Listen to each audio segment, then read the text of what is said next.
Na rin sa mga bulkang nag-aalboroto ngayon ang Mount Bulusan sa Sorsogon.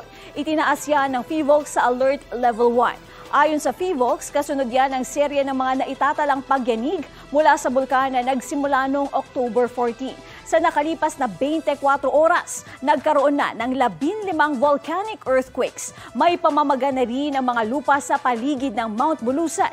Indikasyon na tumataas na ang magma.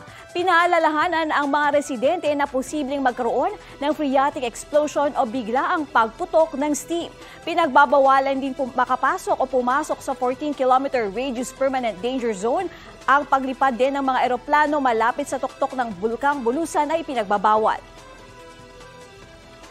Balita ko, may tututukan kayo tuwing 10:30 a.m. sa GTV. Alamin ang mahalagang balita at impormasyong dapat ninyong malaman sa Balita Ko. Tuwing Lunes hanggang Biyernes, mag-subscribe din sa GMA Integrated News sa YouTube.